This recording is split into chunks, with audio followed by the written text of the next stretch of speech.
It's time to look at the Detroit Lions offense post-NFL draft. Let's begin.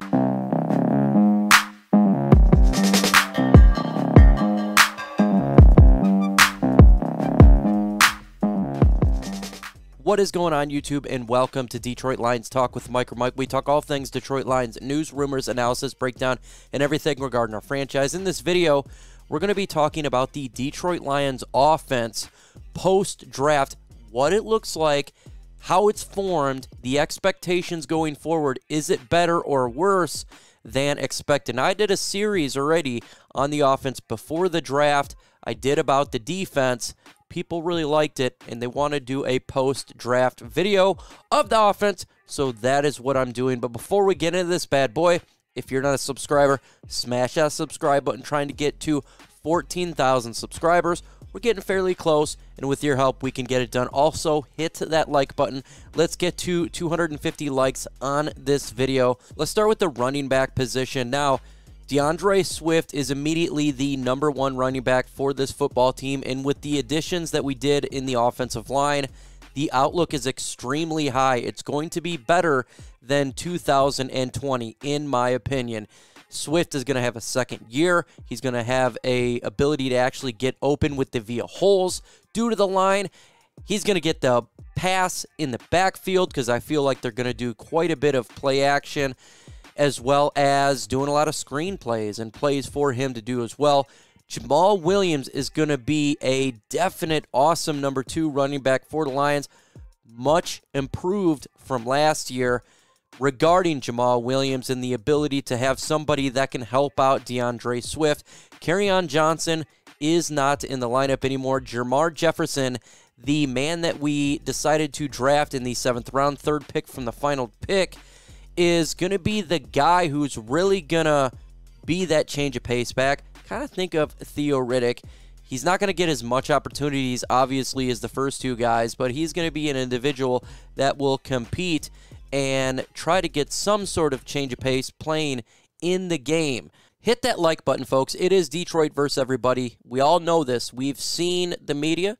We've seen what takes place for our franchise regarding how we're betrayed, how our city's portrayed. And so it's important that you hit that like button to get this video out because we are going against the media.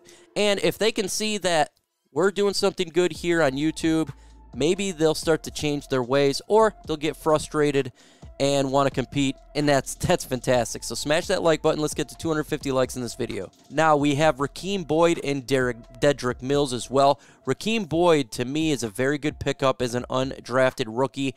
I think he has a chance to really make this roster and make an impact for this football team. We'll see how it goes, but now with Kerryon Johnson out of the picture, this is kind of what I'm feeling and going to see going forward. Dedrick Mills, again, he's going to compete as well. A different type of power back for the Lions. Right now, the running back position is far more improved in 2021 than it was last year. We go to the fullback position here. It's the same as it was last year. Nick Bawden and Jasa Kumbinda will be fighting it out. In my opinion, Kumbinda will win this fight. He is the more healthy. He is more individual that's reliable, and the best ability is availability. I do think they do actually keep a fullback in this year, same as last year, same grade. Let's jump to the tight end position. TJ Hockenson, clear #1. We know this. He is a monster. He's going to be fed the ball a lot by Jared Goff. He's going to be the guy to tear up the middle for the Lions. He's good also when it comes to run blocking. That's going to help out the running game as well. It's going to excel from last year. Why? Because I feel like Jared Goff's actually going to target him more. We don't have as much talented wide receivers on the outside that we did in 2020. Thus, you're going to see the ball fed to TJ Hockenson. Darren Fells, actually, to me, is a very good tight end for the Lions for what they're trying to do. He's definitely the guy who's going to pass block. Now, he can get the ball. It's not like he's no slouch there regarding, getting the ball when it comes to pass downs. But you're going to see him utilized more as the running game, a power guy to help move that pocket for the running attack. Hunter Bryant is on the football team. I know a lot of people are asking, Didn't he get let go? Yes, he did, but he signed back up, and it's just the injury thing going on there. He'll compete with Elise Mack, Jake Huseman, Brock Wright, and Hunter Thedford if they decide to actually go 4 tight ends. Not 100% sure how the tight end position is if they decide to go 4. But right now, TJ Hawkinson, Darren Fells, and Hunter Bryant, it's a bit of an upgrade. Not much, but a slight upgrade from last year. Jesse James really did nothing. Let's go ahead and go to the wide receiver position. This is a downgrade, in my opinion, from last year. Significant downgrade. Kenny Galladay, Marvin Jones Jr. was much better. Tyrell Williams, definitely going to be on the outside. He's a speed guy. Brashard Perryman as well. You're going to see these guys run a lot on the outside. You're going to see a lot of play action, deep pass. But we drafted Amon-Ra St. Brown. He's going to be the guy. Him and Quintez Cephas are fairly good route runners, and you're going to see them get open and Jared Goff target them for these nice passes for 10, 15 yards to get those essential first downs. Amon-Ra St. Brown does elevate the wide receiver position. Pre-NFL draft, it was really important for the Lions to get a wideout to complement what we have because this is a much weaker position from it last year. He's going to be a rookie. He's going to have ups and downs via rookie, but he is going to make an impact in 2021. I would like to see Cephas's progression from last year. I felt like he did good at the end of the year. Having them in there will really determine how well this wide receiver core is. It is in downgrade, though. No doubt about it. Comment on the video. Do you think the Detroit Lions offense will be fine? Y for yes, and for no, it's simple. Just let me know in the comment section if you think the Detroit Lions can continue success or they're going to take a massive regression. Let me know. Go ahead and comment.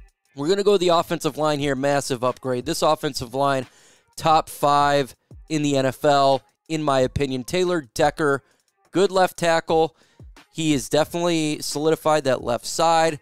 It's going to be a position where Jared Goff's going to have to rely on his pass protection, and I think he's going to do a good job because Taylor Decker earned his contract last year. Jonah Jackson, the rookie last year, fantastic job.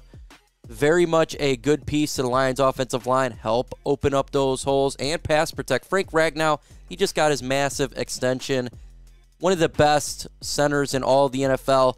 Right there. It's just such a good offensive line. Halapoulivaati Vaitai is the question mark for this spot when it comes to how this offensive line is going to work. We don't know. He was injured last year. We'll see what goes on. But then the Lions drafted Penei Sewell, the right tackle. He plays left tackle as well. Matter of fact, he plays left tackle in college.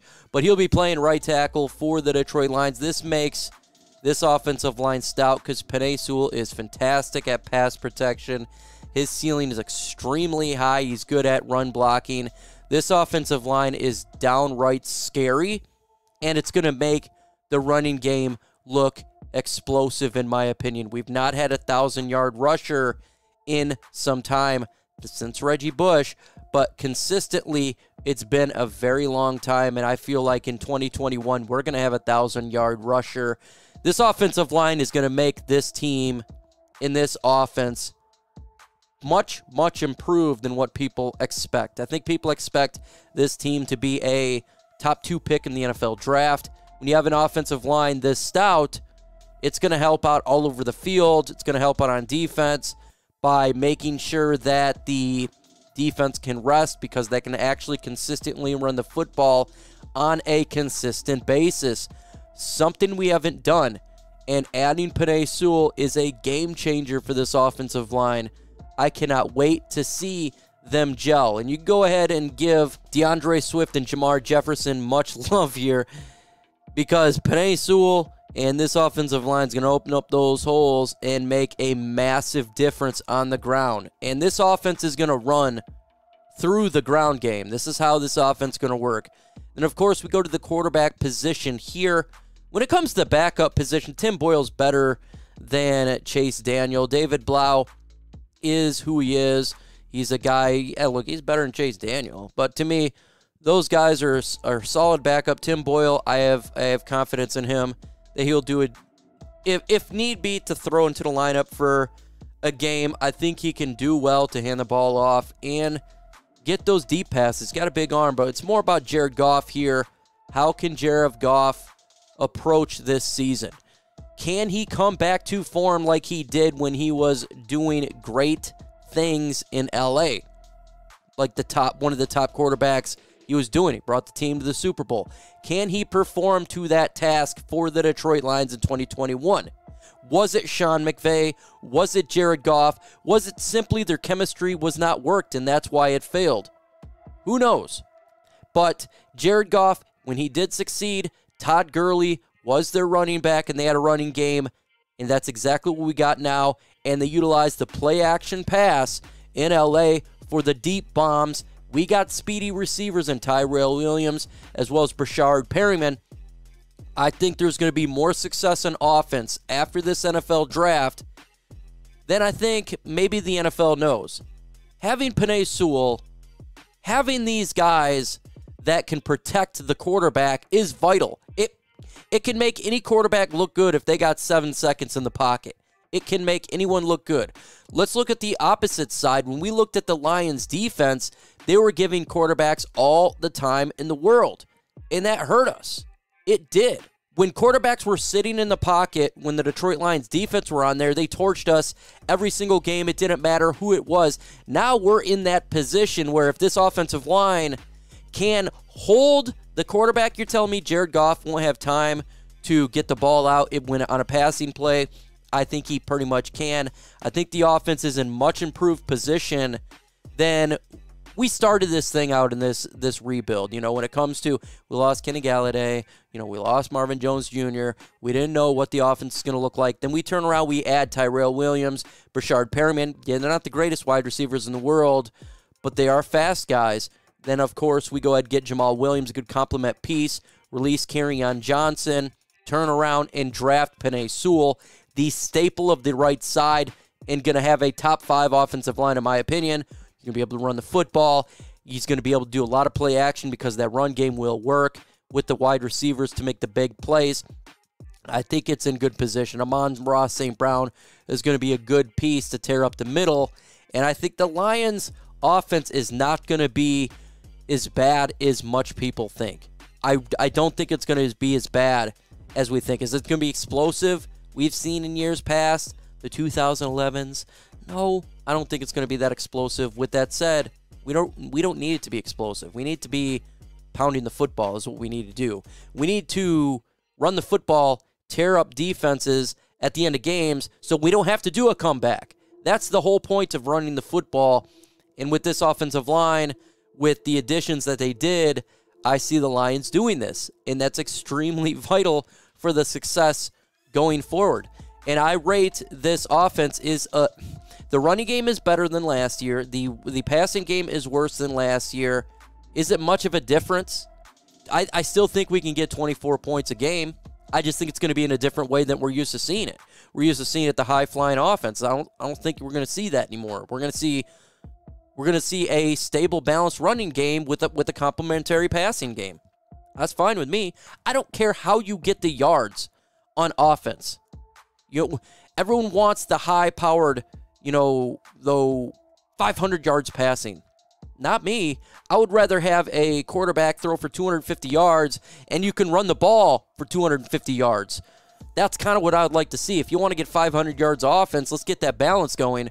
Let's wear teams down by running the football, protecting the quarterback, and keeping our defense on the sideline because our offense is on there. With that said, in the upcoming videos, folks, I'm going to be dropping videos every single day. I got the One Pride podcast on my channel at 6:30 p.m. EST on Thursday. It's a fantastic show. It's a mailbag segment where we have answers to your questions. So if you got a question, let us know. The panel and I will answer it.